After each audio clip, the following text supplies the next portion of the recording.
But here's what I've learned. If I can't meet my wife's emotional needs, I'm a bad husband. And if my wife can't meet my physical needs, I'm a bad husband. What's amazing is when the credits roll, we see Singh for who he really is. He picks up his fluffy white dog and just awkwardly stands next to his wife while he tells her how much he loves her. And even then he can't help it. Hold up. She didn't avoid the kiss here. God, Who he really is. He picks up his fluffy white dog. Oh, no. No, she didn't do it in the comedy special, baby. Oh, this chick. Before we get started in today's content, I just got to say, there is way too many of y'all that think that my background is AI, all right? That's real, all right? Show me some respect. But listen, in order to get more in lines with the Christmas spirit, I made 3 changes to this studio setup. Whoever's the first person to correctly call out those 3 changes, I'll give you a $100 Cashapp, all right? Good luck. Just a little token of appreciation to say thank you for not only being a part of the team, but a part of the notification game and constantly paying attention to the updates. That's my token of appreciation. Anyway, to get into today's content, you guys are not going to believe this. We had to go back in the archives to uncover this review. Now, this is a person, goes by the name of Comedy Without Errors. He uploaded a video. This is back in March of 2024, titled Akaash Singh's Gaslit is Terrible. All right. We've talked about this comedy special. You can currently view it up on YouTube, referred to as Gaslit. This gentleman did a review of it, and it is ridiculous how incredibly well that this video has aged. It's almost like this gentleman had a crystal ball, or that he time traveled into the future, saw the situation that Akaash is going through right now, traveled back in time a year and a half ago, and uploaded this video. It's absolutely insane. But apparently in this comedy special, Akaash spent a third of it complaining about his wife's behavior, and with the marriage in general. It's like all of the writing was on the wall. You just had to be paying attention to it. And I find it interesting that he refers to this special as gaslit, which I believe in part refers to, obviously, what his wife did in order to convince him that she was a damn virgin. But also, if you keep on studying my videos and keep getting into the psychology of him, he's gaslighting himself into accepting the situation. And now not only has he accepted his situation, but he can't get out because he's married to her. What we're all about to hear are the jokes, but underneath you can hear the resentment, confusion, and the regret. Let's get active on this one. Without further ado. Weedy kid who became friends with the bully, Akaash Singh, slaps us round the face with his second stand-up special, Gaslit. This comes off the back of his 2022 20-minute barely a special Bring Back Apu. You might be familiar with Singh as the co-host of the cringy and obnoxious Flagrant podcast with King Andrew Schultz. Here's Singh wearing a white hat. Think about that. Think about how cool he thinks he looks. Going into Gaslit, there was reason to be hopeful. The central routine of Apu, that the former Simpsons character was actually a positive portrayal of Asian stereotypes, was an interesting one. Would he explore more cultural and racial tensions from his unique perspective? No.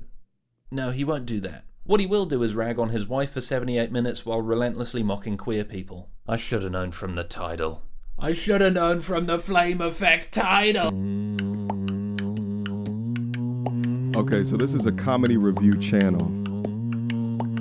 The show's opening is actually awesome. Dance troupe UTD Lash takes to the stage with a fusion of Bollywood and hip-hop. It promises a cross-cultural collision, traditional and contemporary colliding in bold and exciting ways. Then Singh comes on. He's wearing an oversized embroidered black jacket with these baggy pale cargo pants, the definition of a 40-year-old pretending to be 25. The set is trying to ooze rap concerts. What it actually oozes is a bunch of stools stuck to the walls. I found Singh's voice grating from the get-go. His delivery is bombastic.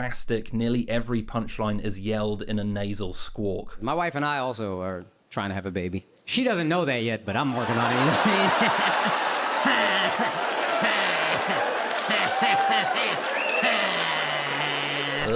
Bye. Well, apparently at this point, he didn't know that she plans on getting a surrogate. I don't want to have kids yet anyways.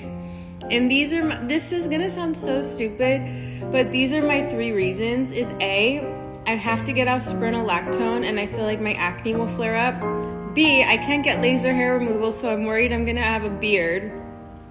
And then C, all the other like stuff that sucks about being pregnant, like you can't do Botox, and you can't eat tuna salad, and your body changing, and then like all the scary stuff about the delivery. But my mother-in-law is saying that, don't worry. She says everything just goes away, but I don't know if that's true. What? That's genuine. Because I would really get a surrogate.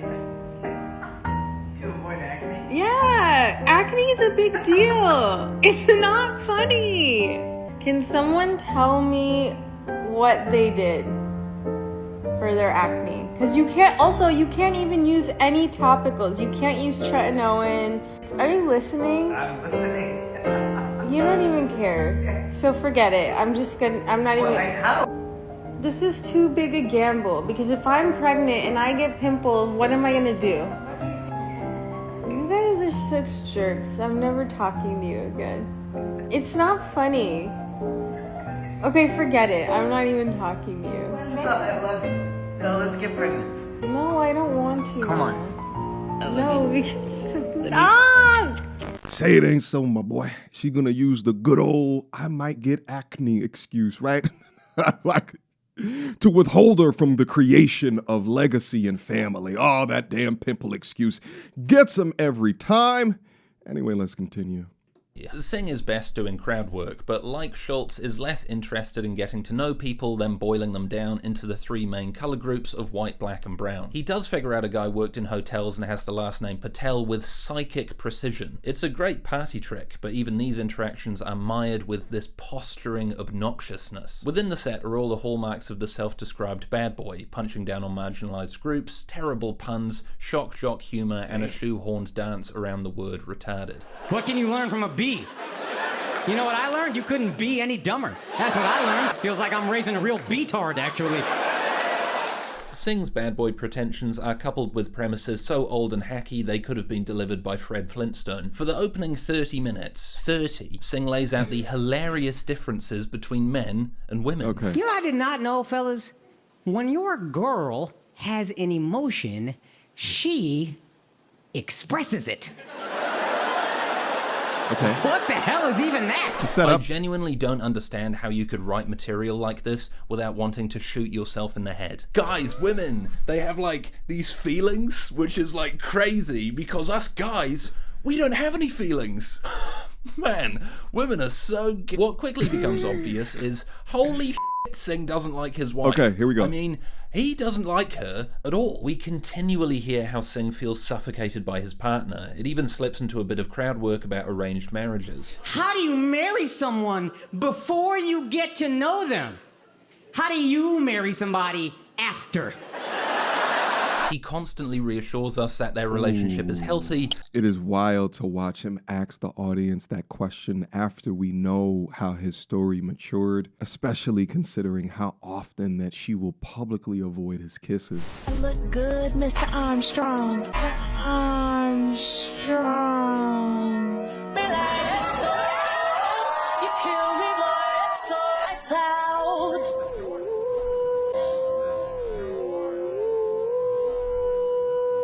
On Saturday when I saw her, I said, Daria, do you know?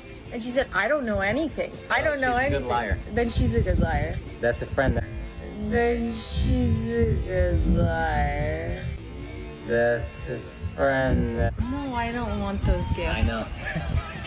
Why not? I don't care about. I like tangible goods. Not.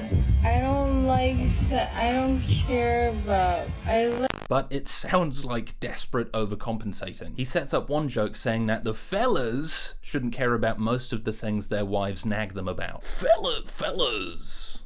The fellas. Which he follows up by saying, And it's not for the record because women are illogical or hysterical or any hacky shit like that. The fact is, women are just more emotionally evolved than men. emotionally evolved.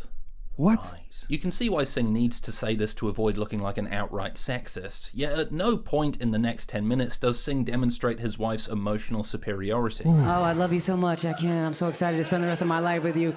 We never spend any time together! In fact, Singh goes out of his way to show how he has the emotional maturity. I take your emotions very seriously. But the way you are expressing them, I understand that's just the best way you know how in this moment. And underneath that, I still see the pure, precious person that I married. Matt Rife does this throughout Natural Selection. This is why he called the special gaslit. It's not about her gaslighting him, it's him gaslighting his damn self. He keeps bending reality. He keeps coping through the outburst. He keeps making excuses for her BS and her nonsense just so he doesn't have to admit that he chose the wrong woman. And the choice goes so deep that he dedicated so much of his comedy special to poke fun at it. This is his life. Quick emergency meeting. I was recently searching for my name online and found way too much personal information, which brought me down this weird rabbit hole of how that could have happened, and found out that there's companies out there called data brokers that will sell your data to marketers, scammers, and even stalkers. And it's a nasty, disgusting feeling knowing that there's bad actors out there selling my information, selling your information for profit. But that's why I'm recommending today's sponsor, Aura. Now, I use Aura to automatically remove my information from these sites and keep my information off. But they do other things as well, such as bank fraud and identity theft alerts, VPN access. But guys, utilize my link down in the description box down below for a 14-day trial. At least see if you've been compromised. Privacy is king in this day and age, and you should know if your information is out there. So again, utilize my link, aura.com/MTR, in the description box down below to try 2 weeks free. That's way more than enough time to see if your personal data has been exposed. Go now. This reviewer identified the bullshit a year and a half ago, but Akaash giving his wife a mic completely changes the context of this portion of his special. Where he prefaces jokes by saying how deep and in touch with his feelings he is. And it just so happened the guy Lenny in the room right next to her remembered everything. This guy was the coolest person I had ever met. He was 97 years old and he had the coolest life I had ever heard. He would tell me story after story after story for hours and hours on end. They were captivating stories. It was a very full life. He fought in 3 wars in his lifetime. climbed 5 mountains. He I mean, there might as well be a sign above his head saying, "Not like the other boys." But what happens when it's time to turn this depth into a joke? He told me he fucked Rosa Parks.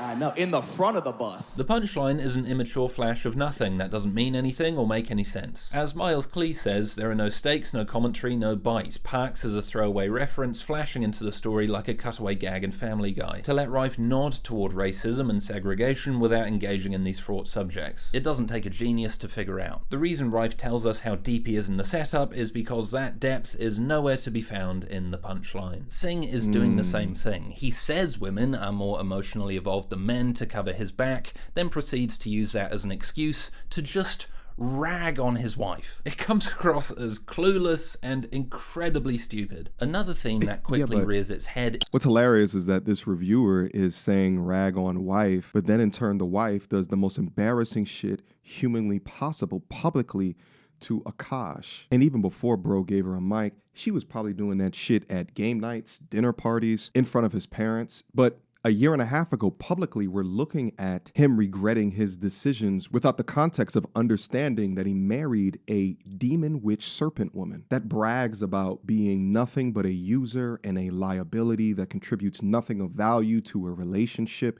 This guy is being eaten up inside. So it comes across, because we didn't know at the time, as ragging on his wife. Bro was crying out for help mid-comedy special, is baby. how insecure Singh is about his sexuality. When Singh gets into an argument with his wife insinuates that him expressing his feelings is gay. It's an interesting snapshot into their relationship. Singh is clearly terrified of being seen as feminine, emotional, or anything that doesn't fit with his narrow framework of masculinity. What's worse is how Singh's wife exploits this during arguments. That hurt my feelings.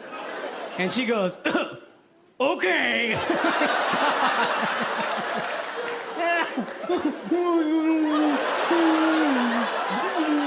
If Singh was aware of any of this, he'd have an interesting basis for a joke. I should also add, some of these feelings may be cultural. Singh was born in Texas to South Asian parents. He could explore the pressures to be masculine and unemotional in a way that is unique to him. But instead, he speaks in the broadest generalizations. It's such a wasted opportunity. Hey, my bros, my bros, my bros. Doesn't it suck when you try to express your feelings to your wife and she makes fun of you, exploiting a fundamental insecurity about your idea of masculinity, making you feel gay?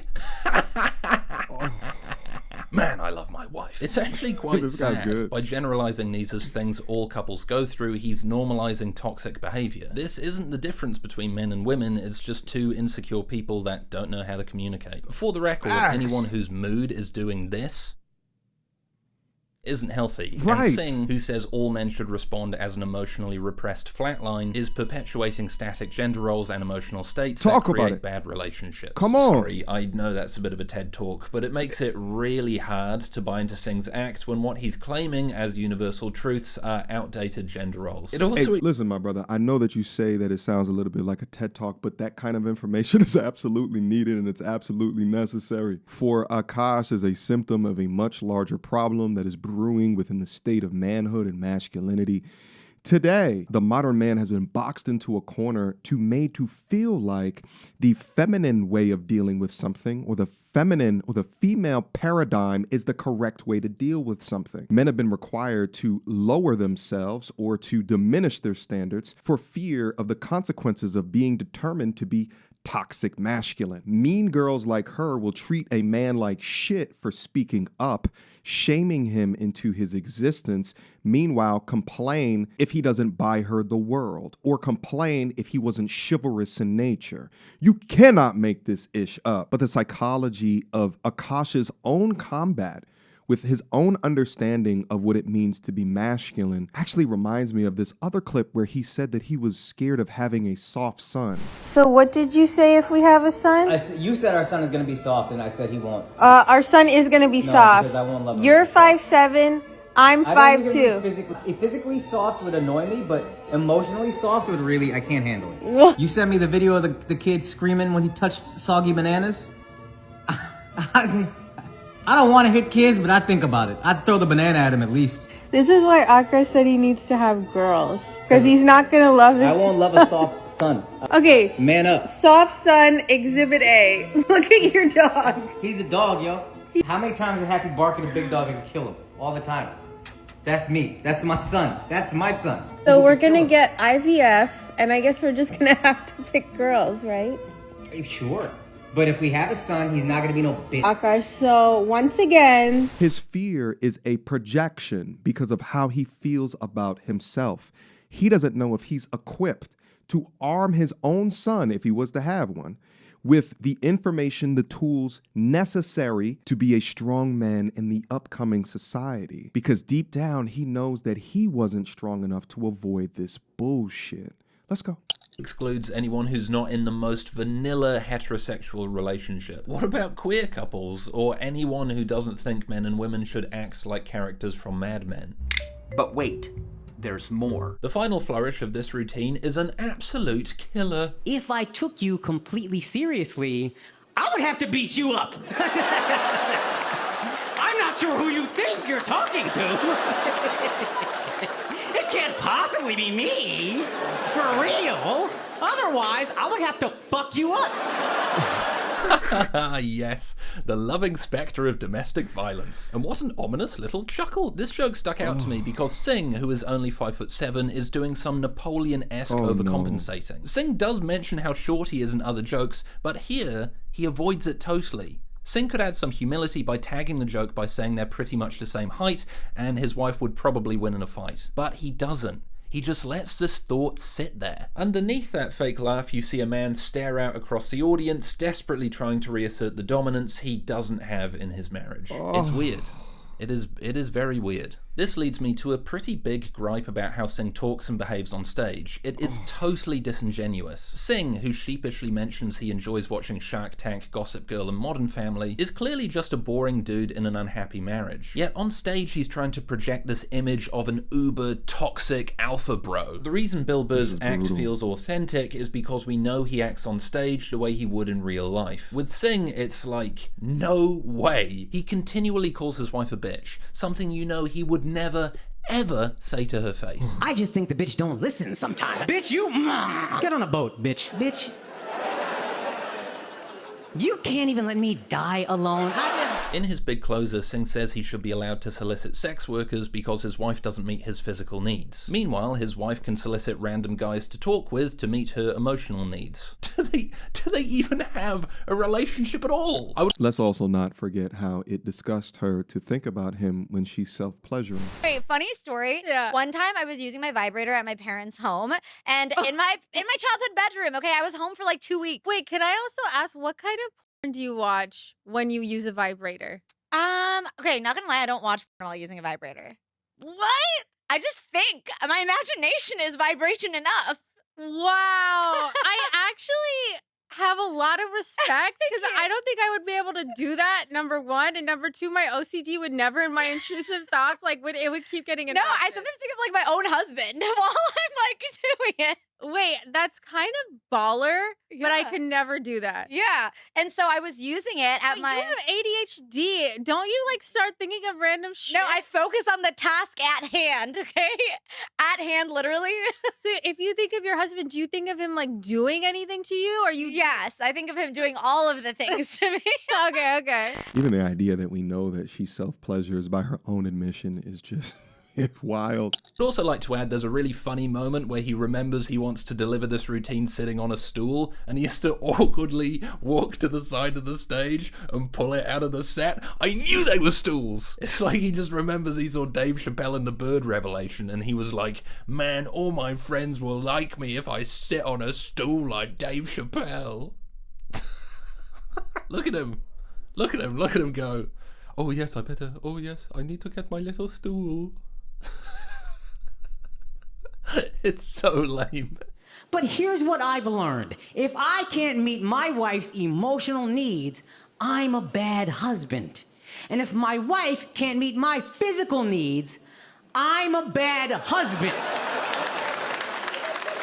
Right, I can't believe this is a real routine. Firstly, it's just outrageously sexist. Second, he might as well just start screaming, my wife doesn't find me sexually attractive. Thirdly, you never believe for 1 second Singh would ever do this or even mention this to his wife. This isn't comedy, it's a wish fulfillment fantasy delivered by a sexually frustrated 40-year-old who has only ever dated one woman. Singh is the living embodiment of the Key and Peele sketch where they keep acting like they can call their wife a bitch while moving further and further away from the house. He talks about sex workers and demanding his wife's respect, but you just know when he gets home, he'll put his hot chocolate on a coaster so he doesn't stain the coffee table. Daryl, I looked my woman in the eye sockets. I told her straight out. I just said it, man. I said it. I said. If y'all never seen this skit, you gotta see it. I said, babe. Hey guys. Hey girl, how you doing, man? You having a good time? You seen the bedroom? Yeah, we just looking at the washing machine. What's amazing is when the credits roll, we see Singh for who he really is. He picks up his fluffy white dog and just awkwardly stands next to his wife while he tells her how much he loves her. And even then he can't help Hold up. She didn't avoid the kiss here. For who he really is. He picks up his fluffy white dog. Oh, no! No, she didn't do it in the comedy special, baby. Oh, this chick. She just does not care. But I think what's even crazier than her constantly rejecting him, I don't know if it's just crazy or sad, is Akaash constantly tries. I mean, this is when you begin to feel sorry for the young man and where our education begins, because smart men learn from their own mistakes, but wise men learn from other men's mistakes. Let's proceed.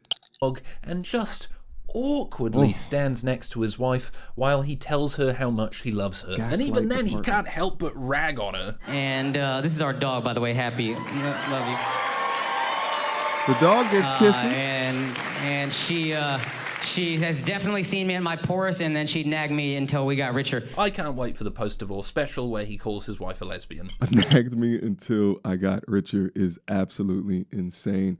And really summarizes all of the videos, all of the content, all of the lessons, all the solutions provided, summarizes it all. He can't wait till she admits to being a lesbian. I can't wait till she tells us all on our podcast how she successfully got her co-host's husband to blow her back out. And it's also clear that through all of the assessment that we've done, there's clearly things that have to be addressed in the home. But instead of confronting it with her, he transitioned these big issues that he's been talking with his therapist about for like 8 years, right? But transition these issues to just be components of his comedy skit. And because of this wave of watering down of masculinity, he found solace within it and then projected it as entertainment. Again, because the state of the union that we are in. I just uploaded a piece of content involving comedian Ryan Davis not too long ago, and y'all loved it on the channel. And it's because you get to see, and kudos to the grandfather comedian of this all, Patrice O'Neal, but we get to see a man talking truthfully about a man's experience in dealing with women. That doesn't come across as a man who doesn't stand on business, a man who doesn't project strength, a man who's not afraid of being masculine, right? Holding the line. But many of these new age comedians, perhaps they are subset of like this feminized matrix that we've all been enveloped in. That's why you see Akaash's behavior. That's why you see a Matt Rife kind of dancing around these sort of masculine topics. But in Akaash's situation, he gaslight himself into believing that it was so normal that, you know, gave her a component of the spotlight and handed everybody a front row seat into their dysfunction. Now, I was going to end the content here, but there was actually another clip that Akaash uploaded to his TikTok. I want to say this is like 3 or 4 years ago, of a heckler in the audience. And I'm using heckler with quotes, and you'll see here in a quick second. Let's watch real quick how he deals with this person that is pissing him off. But did that guy suck for all of you? You're first, you're second. Did he suck for you? Yeah, he didn't even look at me. Yeah, that's true. I came here when I was 10, but I've been meeting all kinds of people in America, right? We sucked for you because you said something. I said you look like you read a lot of books. Yeah, I wish I was reading one by now. I don't know what I did to deserve this hostility, but just trying to have a good time here. Just a comedy show, you know what I mean? Dude, I asked him a question and he rolled his eyes. I was like, what are you, fuck my wife? Fuck you, dude. I don't have to put up with this from you. How do you guys So you have to put up with it when it's your wife? know each other? Can I ask? Are you comfortable talking about it? If not, it's all good. We can move on. We met on Hinge. You met on Hinge. Yeah, dude, the South is more open-minded than you think. Don't be so nervous, you know what I mean? There's some fucking... You're not nervous? What are you?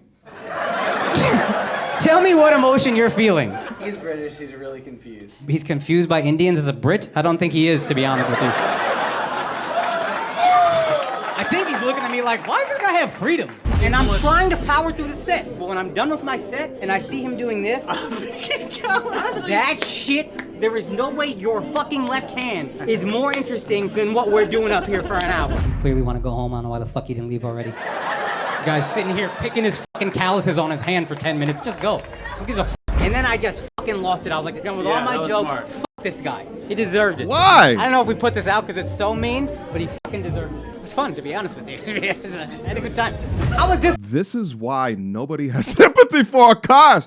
It was so crazy is that this is a short form piece of content. They took clips of him looking at his phone and into it for like 2 seconds. We weren't at the show. We don't know what is going to happen. But at the end of the set, to just rag on the, like, he didn't even say anything. And also the title of this video is Heckler. The guy's not heckling. He's just sitting there.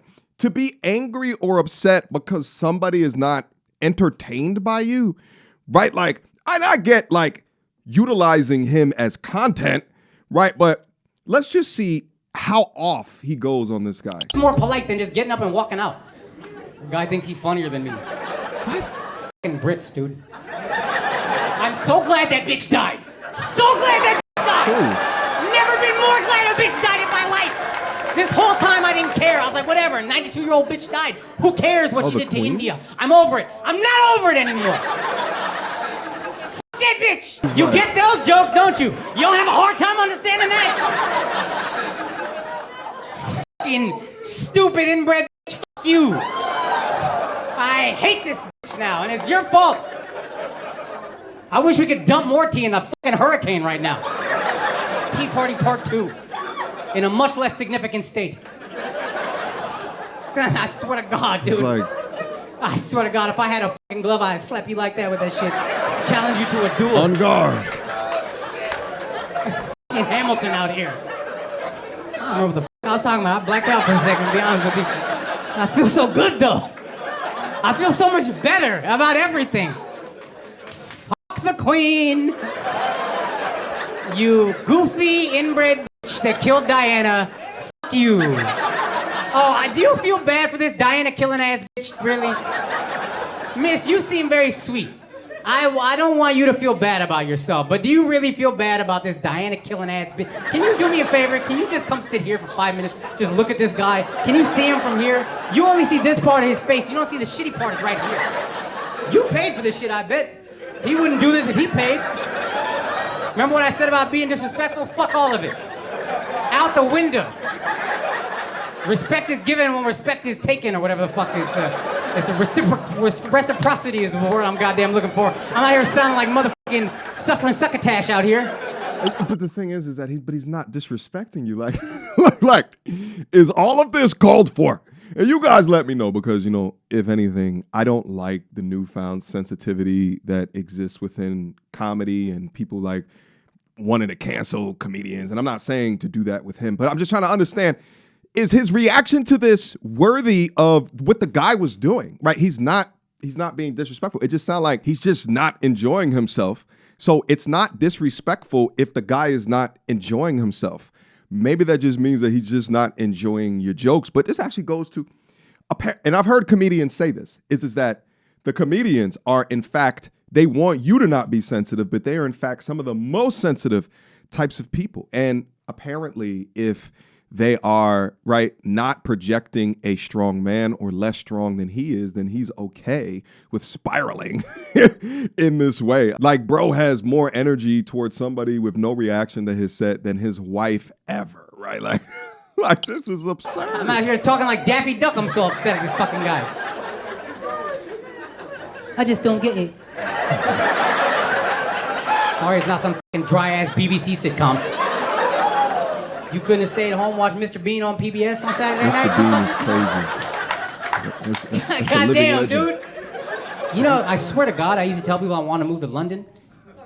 I changed my mind just now. I love London. You can't be from London. You're too... Okay. Where are you from? This actually goes on for like another 2 minutes or something like that. I think as a comedian, and listen, this is just my critique. I know I haven't done it. I don't understand all the intricacies. I've never been up on stage, so what do I know? But nevertheless, I think that, right, like, your job is to sort of like, not even just to entertain the audience, but also to match their level, right? If he was being super disrespectful, was, calling out in the middle of the set, drunk, abrasive, everything that he did, I think would match that energy, right? But it's not. It's almost like he's just projecting his anger, or maybe he was going through something with his wife at the time. That's why he called her out in the beginning, but it doesn't seem like it's match for match. Does that make sense? But listen, shout out to Comedy Without Errors for the original source video to be able to go through and go over. I'll leave a link to it down in the description box down below.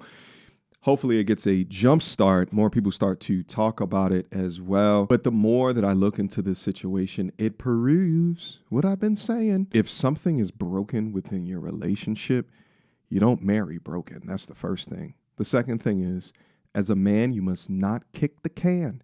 You gotta fix it and face it. Don't delude yourself, right? Don't shrink yourself. Don't turn what you identify as a problem into nothingness, or in Akaash's situation, into his set, into entertainment, into comedy. Don't just laugh it away because you're too afraid to set boundaries, to say no, to check her. You're too afraid to confront what the problem is. And because Akaash did none of that, that truly is the real tragedy behind all of these jokes. All right, guys, I appreciate you for stopping in. I appreciate you guys for continuing to rock with me. Nothing more than I could say that, the support and the love on the channel, it goes a long way. It absolutely goes a long way. I periodically go down in the comment section and interact with you guys. You guys should be seeing that as well. All right. And that's because I genuinely love what I do up here. And I appreciate you guys and I love you. All right. Keep on checking out the content. Keep on coming back. And until next time, peace. So, without further ado, MTR, cut through the BS like we in charge. No cap with the rappers like steel bars. I'm packing and rapping like here we are. Here we are. Mediocre tutorial reviews. Like, comment, share my views. Come up and I paid my dues. Big step in my black way shoes. MTR, he break it down, yeah, it's MTR. Check out the sound when it's MTR. No one put it down like it's MTR.